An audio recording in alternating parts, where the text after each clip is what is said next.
Bonsoir à tous et bienvenue dans votre quotidienne de ce lundi 22 avril. À Miramas, un homme a été tué par balle hier soir. 2 personnes ont été interpellées dans le cadre d'une enquête ouverte pour homicide volontaire. C'est ce qu'ont indiqué le parquet et des sources policières. Les 2 personnes sont actuellement placées en garde à vue dans les locaux du service interdépartemental de police judiciaire. Le jeune homme de 19 ans a été retrouvé inanimé vers 19h devant un parc du centre de Miramas. Une 50aine de personnes ont été tuées l'année dernière à Marseille dans la guerre que se livrent des bandes rivales pour le contrôle du trafic de drogue et dans les quartiers à risque de notre région. Depuis novembre, le rythme de ces assassinats a considérablement ralenti. On poursuit cette page fait divers avec le chanteur Kenji Girac. Il a été grièvement blessé par balle dans la nuit d'hier et d'aujourd'hui. Le chanteur de La Mama ou encore d'Andalouse a été blessé au thorax sur une aire de communauté de gens du voyage à Biscarrosse dans les Landes. Son pronostic vital était engagé mais il ne l'est plus depuis ce matin 9h30. L'artiste est en ce moment même hospitalisé à Bordeaux. Dans ses premières déclarations aux enquêteurs, Kenji Girac a évoqué un accident domestique. Selon nos confrères de BFM TV, la blessure pourrait être la conséquence de la mauvaise manipulation d'une arme de la part du chanteur lui-même. Le projectile entré par la poitrine serait ressorti par le dos. La caravane où le drame a eu lieu est actuellement examinée par la gendarmerie. Vous l'avez peut-être aperçu aujourd'hui à Martigues, cette immense grue rouge à Notre-Dame-des-Marins. 13 Habitat a entamé ce matin la démolition des bâtiments K et M qui avaient menacé de s'effondrer en septembre dernier. Un chantier d'1 mois avec quelques contraintes pour les locataires, du bruit, de la poussière, mais surtout beaucoup d'émotions. Reportage Cyrielle Blazikowski. Les habitants de Notre-Dame-des-Marins ont été réveillés par un sacré raffut aujourd'hui. Depuis 7h ce matin, la grue grignote le sommet du bâtiment K. Cela avait été annoncé, la destruction des 2 immeubles sinistrés a commencé. Aurélie Henri Lecointre, responsable d'opération chez 13 Habitat, présente la suite des travaux. Donc premier temps, on va tomber déjà le bout du bâtiment K, le bout fracturé. Donc ce petit bout au fond va tomber en 48 heures et ensuite on va attaquer la suite du bâtiment K, puis le M. Voilà, on a 1 mois de travaux généraux. Cette grue très spéciale a été déplacée depuis Paris pour ce chantier. Elle fait 120 tonnes, un bras de 40 mètres. Elle a un petit nom chez eux elle s'appelle le Dragon. C'est une des plus grosses pelles d'Europe. Oui. C'est vraiment, on est sur un monstre de pelle là. Des tonnes de gravats s'écrasent au pied de l'immeuble. Ce chantier a attiré bon nombre de curieux. Pour les habitants, c'est un peu de l'histoire du quartier qui tombe avec le béton. Et ça fait peine, ça fait mal au cœur, parce que ça fait partie du paysage de notre quartier. Donc forcément, ça nous fait quelque chose. On entend les bruits, on est l'immeuble juste à côté, donc on entend les bruits, mais on voit pas trop ce qui se passe. Donc on est descendu pour voir un peu ça, et voilà. Ça fait mal, hein. Ouais, ça fait 54 ans qu'on est là. Alors comme j'habitais même avant là-bas, là. Voilà. Vous avez beaucoup de souvenirs dans ce quartier ? Ben oui, à 54 ans, il y en a beaucoup, hein. Franchement, c'est dur, hein. On a vécu des années depuis que je suis née, moi.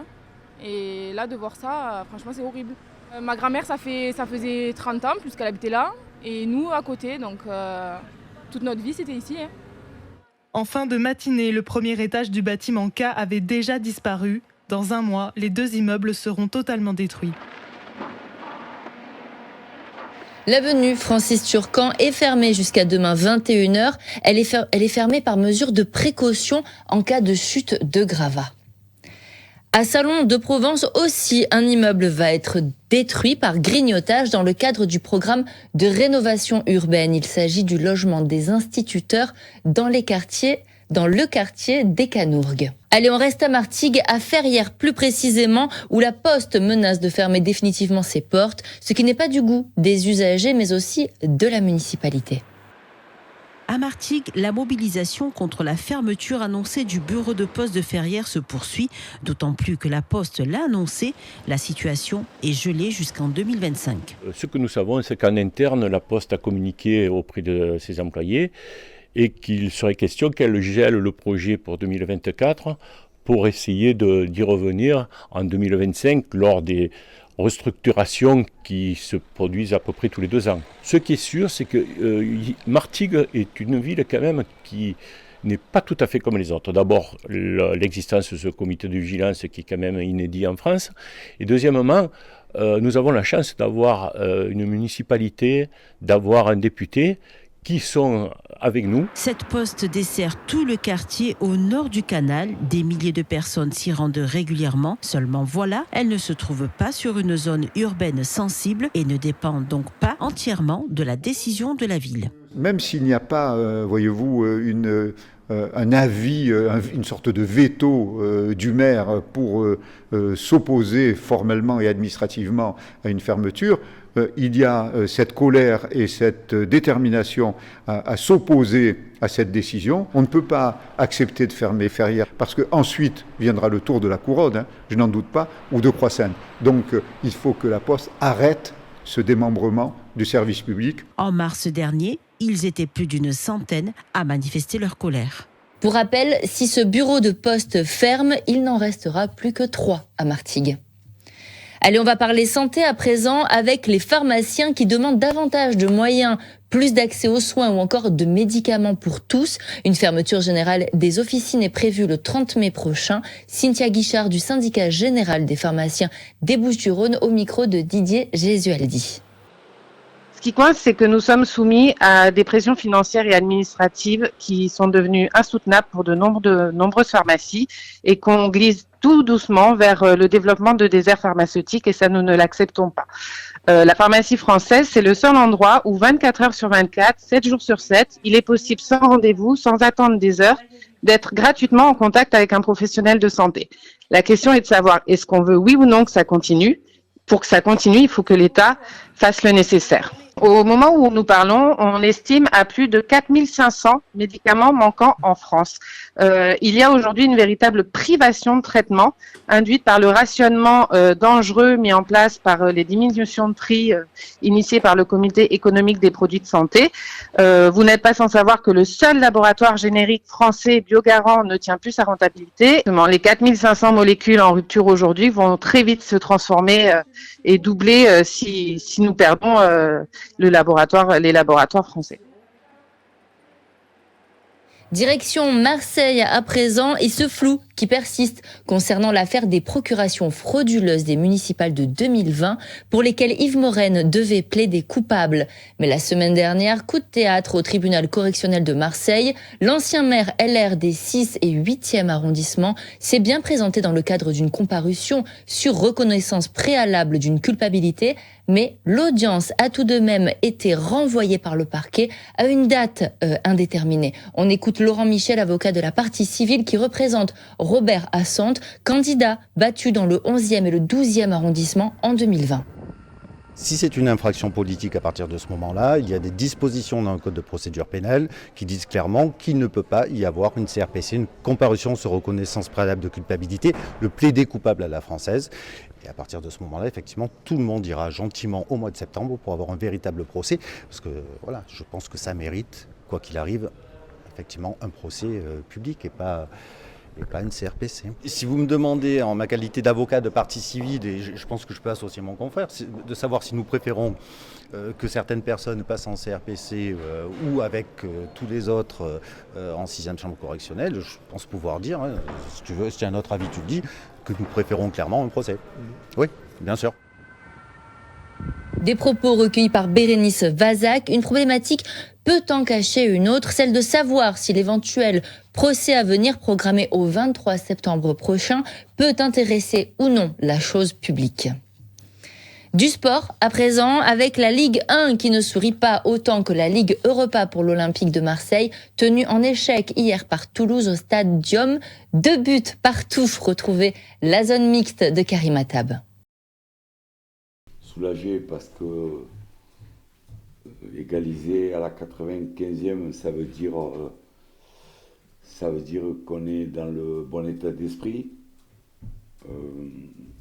Mais frustré de ne pas avoir bien géré le match quand on menait 1-0 alors qu'on avait le match en main. Il fallait arriver à la mi-temps 1-0 et ensuite on aurait fait les changements qu'il fallait. On a essayé de de gérer le temps de jeu des gens qui avaient joué les 120 minutes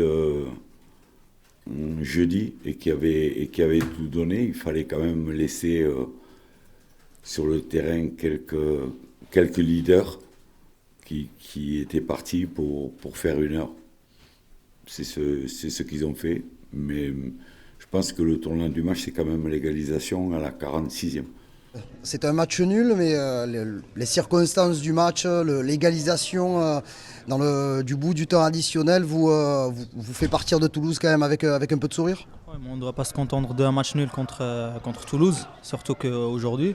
Donc voilà, on a parlé au vestiaire, on sait qu'on doit faire beaucoup mieux en championnat, surtout en championnat. Et donc voilà, on a parlé, on ne doit pas se contenter d'un match nul et rentrer à la maison et de dire voilà, on a fait le taf.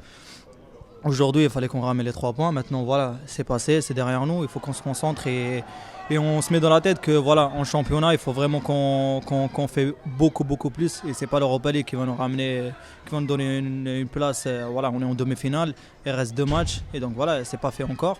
Donc voilà, au championnat, il faut qu'on se donne tout jusqu'au dernier match.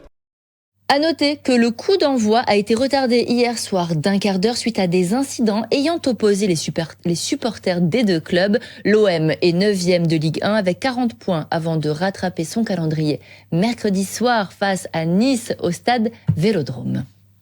En athlétisme, le Martégal Lolason Juan essaye toujours de se qualifier pour les Jeux dans la discipline du disque. Il a réalisé ce week-end à Salon la meilleure performance française de l'année. Il s'approche des minima nécessaires pour aller aux Jeux à Paris. Encore du sport, mais sur l'eau cette fois avec le funboard. Le funboard, c'est cette variante de la planche à voile. Aujourd'hui, c'était la 3e et la dernière journée de la première étape du championnat de France, exceptionnelle, où plusieurs pointures internationales de la discipline se sont donné rendez-vous. Ça se passe sur un spot idyllique pour du funboard, l'immense plage venteuse du Jail à Marignane. Et du vent, il y en avait aujourd'hui. Hervé Rico s'est mis à l'abri pour rencontrer Cédric Borde, le régional de l'étape.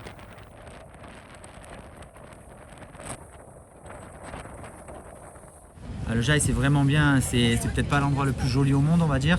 Mais pour s'entraîner, c'est parfait. Il y a du bon vent, tous les secteurs de vent rentrent. Il y avait un très bon niveau à l'époque et toujours maintenant. Et depuis 10 ans ou même 15 ans maintenant, il y a toujours le championnat de France qui est là. Il y a plein de pros qui viennent s'entraîner, des étrangers. Donc pour la planche à voile, c'est top. Bravo au comité, parce que rien que de sortir en bateau mouillé, c'était chaud. Et pour nous aussi, et c'est bien, ça fait très longtemps qu'il n'y avait pas eu autant de Mistral étalé. À l'époque, on disait 3, 6, 9 jours. Là, ça va faire 9 jours. C'est quand même un super sport. Après, c'est mon sport. Moi, je trouve que c'est un des meilleurs sports au monde. Mais il y a une certaine liberté. Quand tu vas à l'eau, tu oublies tous tes soucis. Et puis, ça va vite, c'est technique, c'est tactique. Donc, non, c'est pas un sport du passé. C'est un sport qui est toujours là et bien vivant. Après Marignane, les prochaines étapes du championnat se dérouleront à Leucate du 17 au 20 mai et à Ouistreham fin août. Et c'est la fin de ce journal. Merci de l'avoir suivi. Tout de suite, la météo. Excellente soirée et à demain.